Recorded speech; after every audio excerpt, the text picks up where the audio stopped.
Assalamualaikum warahmatullahi wabarakatuh. Nama saya Putriyanti, saya dari Fakultas Syariah, Prodi HKI semester 2B. Di sini saya akan menjawab soal ujian akhir semester mata kuliah Hukum Perdata, dosen penguji Buya Eko Priyadi.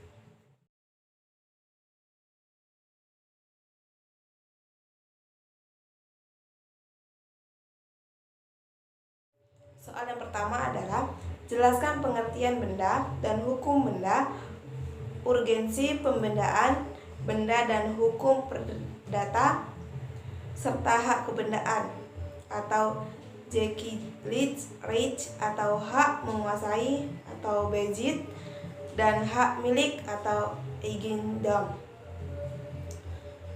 Benda adalah suatu kata yang dalam menggunakannya sering dapat dipertukarkan dengan kata-kata objek, material, zat, dan barang.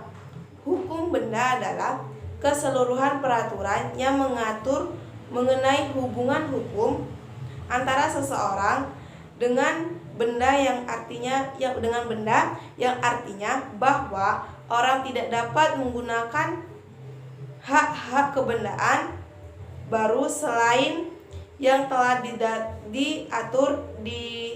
ditetapkan dalam undang-undang dan para pihak pada pokoknya tidak bebas menciptakan hak kebendaan baru.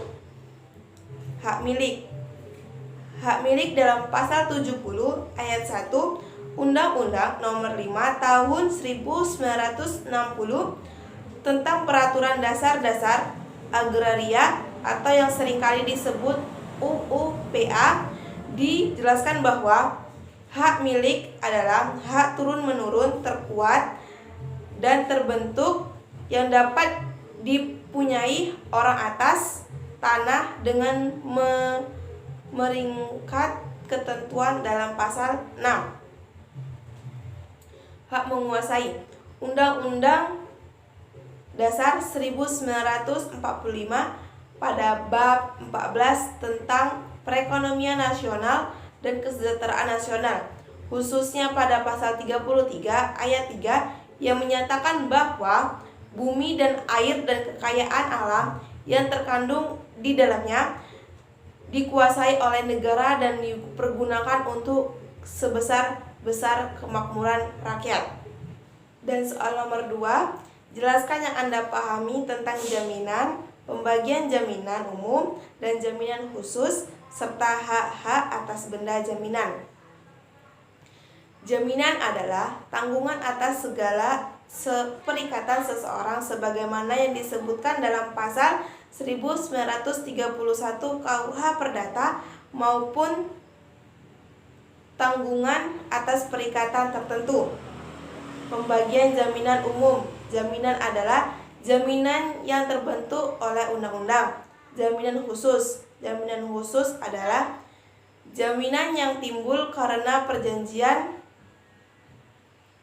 dan hak-hak atas benda jaminan.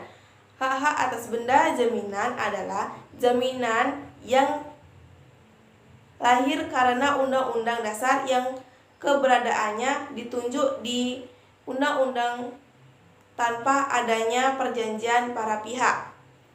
Adapun soal nomor 3, jelaskan pengertian hukum waris dan prinsip kewarisan perdata serta unsur dan syarat kewarisan perdata. Hukum waris adalah suatu hukum yang mengatur peninggalan harta seseorang yang telah meninggal dunia diberikan kepada yang berhak seperti keluarganya. Adapun asas dan prinsip kewarisan perdata.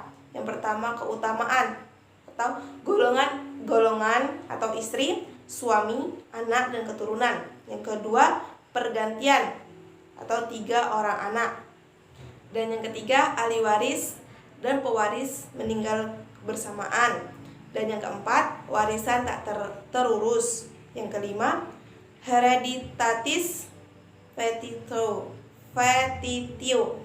Dan yang keenam, bagian mutlak atau legitimati porti. Unsur dan syarat kewarisan perdata: adanya orang yang meninggal, adanya orang yang masih hidup, adanya benda yang ditinggalkan. Adapun syaratnya, syarat pewaris dan syarat ahli waris. Adapun soal nomor 4, jelaskan proses pewaris secara ab instato dan pewaris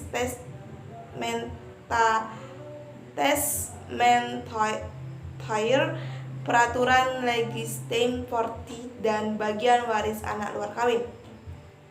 Pewaris secara ab intenso: pewaris berdasarkan kedudukan sendiri, pewaris berdasarkan penggantian tempat, hak waris anak luar kawin. Pewaris secara testamentar: erfestelling atau pengangkatan waris, dan hibah wasiat atau legates. Pengertian legislatif 40 adalah suatu bagian dari harta peninggalan yang harus diberikan kepada waris.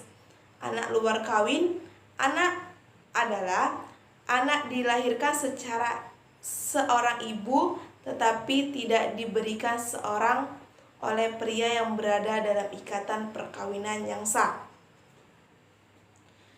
Dan soal nomor 5, adapun soal nomor 5, jelaskan pengertian perikatan dan perjanjian, syarat sah perjanjian atau syarat sah perjanjian, manifestasi dan sebabnya, serta hapusnya perikatan. Perikatan perjanjian adalah bahwa perjanjian itu menerbitkan perikatan. Syarat sahnya perjanjian yaitu sepakat mereka mengikatkan dirinya kecakapan untuk membuat suatu perikatan. Manifestasi dan penyebabnya: sehubungan dengan kelakuan debitur perlu diketahui bahwa kewajiban-kewajiban yang dianggap lalai apabila tidak dilaksanakan oleh seorang debitur. Adapun hapusnya perikatan: yang pertama pembayaran, yang kedua penawaran, yang ketiga novasi atau pembayaran utang, yang keempat perjumpaan utang, yang kelima pencampuran utang, dan yang keenam pembebasan utang. Itulah yang bisa saya sampaikan, lebih dan kurang saya mohon maaf dan saya sudahi. Assalamualaikum warahmatullahi wabarakatuh.